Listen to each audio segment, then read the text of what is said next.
अस्सलामु अलैकुम वरहमतुल्लाहि वबरकातुहू।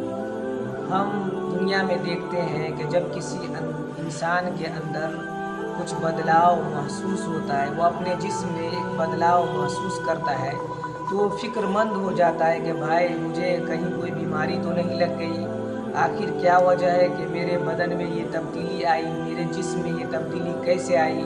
फिर वो डॉक्टर से संपर्क करता है, अपने सही बीमारी की पता लगाता है, फिर उसके मुतालिक इलाज करता है। पता ये चला कि किसी भी बीमारी को ठीक होने के लिए या ठीक कराने के लिए पहले बीमारी का सही पता लगाना ज़रूरी है कि आखिर बीमारी कौन सी लगी हुई है। इसी तरह कभी कभी इंसान के रूह को भी बीमारी लग जाती है। अब हम देखते हैं कि दुनिया में आजकल बहुत सारी तकरीरें होती है, जलसा जुलूस होता है। कहने वाले लोग कहते भी हैं कि भाई फुला साहब की तकरीर बड़े मज़ेदार होती है, लचकदार होती है, सुनने में एक तरह का अजीब कैफियत महसूस होती है, दिल को सुकून मिलता है। आखिर में फिर ये कहते हैं हाँ कि लेकिन सुनने के बाद जो असर होना चाहिए वो असर दिल के ऊपर नहीं होता है। अब सवाल ये होता है कि भाई सुनने में भी मज़ा आता है तकरीर, लेकिन दिल के ऊपर असर क्यों नहीं करता है?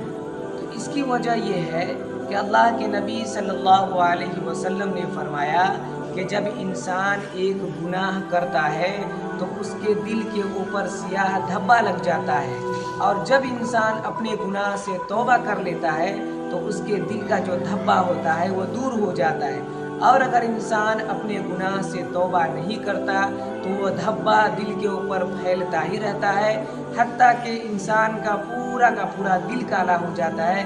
फिर कोई भली बात, कोई खैर की बात उस इंसान के दिल पर असर नहीं करती है। पता ये चला कि अगर हमारे दिल के ऊपर कोई भली बात असर नहीं करती है तो उसकी एक वजह ये भी है कि हमारे दिल पर सियाह धब्बा और नुक्ता लग चुके हैं। ये एक बीमारी है और इस बीमारी को पहले हमें दूर करना होगा, और दूर करने का तरीका ये है इस बीमारी को कि इंसान जाए अल्लाह रब्बुल इज़्ज़त के सामने, अपने हाथ को उठाए, आंसू के चंद कतरे बहाए और अल्लाह रब्बुल इज़्ज़त से अपने गुनाहों से माफ़ी मांगे, तो ये बीमारी दूर हो सकती है।